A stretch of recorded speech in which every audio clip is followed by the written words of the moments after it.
యేసుక్రీస్తు నామంలో ప్రతిరోజు దేవుని వాగ్దానం అనే కార్యక్రమానికి మిమ్మల్ని అందరినీ ప్రేమతో ఆహ్వానిస్తూ ఉన్నాం. ఎలా ఉన్నారండి? అందరు బాగున్నారా? దేవుని కృపలో దయలో వర్ధిల్లుతున్నారా? మీ అందరి కొరకు మేము ప్రార్థన చేస్తున్నాం. మీరు కూడా ప్రార్థన చేసుకోండి. ఇస్తున్న వాగ్దానాలన్నీ ఎత్తిపట్టి ప్రార్థన చేయండి. దేవుడు అద్భుతమైన, ఆశ్చర్యమైన, మహిమ కలిగిన కార్యాలు మీ పక్షాన పరిశుద్ధాత్మ దేవుడు జరిగించబోతున్నాడు. మునుపెన్నడూ చూడని కార్యాలు, అద్భుతాలు మీరు చూడబోతున్నారు. దేని బిడ్డలారా, ఎంతమంది వాగ్దానం వింటున్నారో అద్భుతంగా, ఆత్మీయంగా, దేవుని పట్ల నమ్మకంగా ఈ వాగ్దానం, ఈ ప్రామిస్ రిసీవ్ చేసుకోండి. దేవుడు గొప్ప కార్యాలు మీ పక్షాన జరిగించడానికి సిద్ధంగా ఉన్నాడు. ఈ చివరి దినాల్లో ప్రతి ఒక్కరిని దేవుడు దీవించబోతున్నాడు, ఆశీర్వదించబోతున్నాడు. రేపు గురువారం అనగా 27 సాయంత్రం 5 గంటలకి యేసయ్య సన్నిధి మందిర ప్రతిష్ఠ జరుగుతుంది. కాబట్టి మిమ్మల్ని అందరినీ ప్రేమతో ఆహ్వానిస్తున్నాను. కుటుంబాలు, బంధువులు, స్నేహితులు అందరితో కలిసి రండి. అందరికీ ప్రత్యేకమైన భోజనం ఏర్పాటు చేయబడ్డాయి. అనేక మంది, వేల మంది ప్రజలు వచ్చి దీవించబడబోతున్నారు. మిమ్మల్ని ప్రేమతో ఆహ్వానిస్తున్నాం. ఈ రోజు కూడా అద్భుతమైన వాగ్దానం ప్రవేశిస్తున్నారు. రండి వాగ్దానం చదువుకుందాం. 1 రాజుల గ్రంథము 17వ అధ్యాయము 9వ వచనం. నిన్ను పోషించుటకు నేను సెలవిచ్చితిని. హల్లెలూయా. అద్భుతమైన వాగ్దానాన్ని దేవుడి ఉదయకాల సమయంలో మన అందరికి ఇస్తున్నాడు. నిన్ను పోషించుటకు నేను సెలవిచ్చితిని. దేని బిడ్డలారా, నిన్ను, నీ కుటుంబాన్ని, నీ పిల్లల్ని పోషించడానికి దేవుడు సెలవిస్తున్నాడు.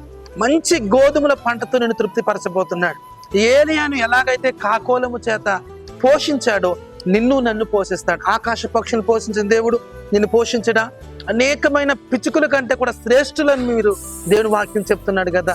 ఈ రోజు మీరు భయపడుతున్నారు. ఎలా నా జీవితం ఏంటి, నా బ్రతుకు, నా పిల్లలు ఏంటి, మా భవిష్యత్తు ఏంటని మీరు భయము, ఆందోళన ఉన్నారు. భయపడకండి. దేవుడి వైపు చూడండి. ఆయన మిమ్మల్ని పోషించుటకు ఆయన ఆజ్ఞ ఇచ్చి ఉన్నాడట. దేవుడు మిమ్మల్ని పోషించబోతున్నాడు, మిమ్మల్ని బలపరచబోతున్నాడు. నిన్ను, నీ కుటుంబాన్ని, పిల్లల్ని అన్ని విషయాల్లో, అన్ని కోణాల్లో పోషించబోతున్నాడు. మునుపెన్నడూ చూడనట్లుగా, మునుపెన్నడూ ఊహించినట్లుగా ఈ సంవత్సరంలో ఆయన మిమ్మల్ని పోషించబోతూ ఉన్నాడు. గొప్ప కార్యాలు మీరు చూడబోతున్నారు.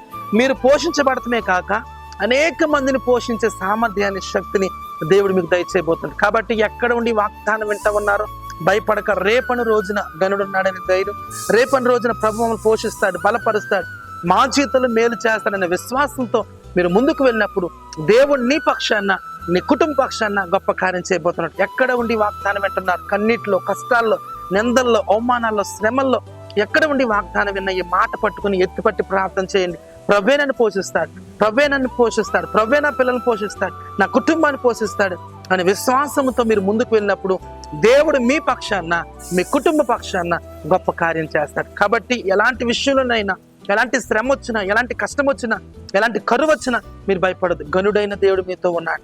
ఆ రోజు ఏలియాను పోషించిన దేవుడు, దావీదును పోషించిన దేవుడు, యోసేపును పోషించిన దేవుడు, దానియేలును పోషించిన దేవుడు నిన్ను, నీ కుటుంబాన్ని పోషించబోతున్నాడు. గొప్ప కార్యం చేయబోతున్నాడు. ప్రార్థన చేసుకుందాం. పరిశుద్ధము, నమ్మకమైన తండ్రి, నీకు వందనాలు.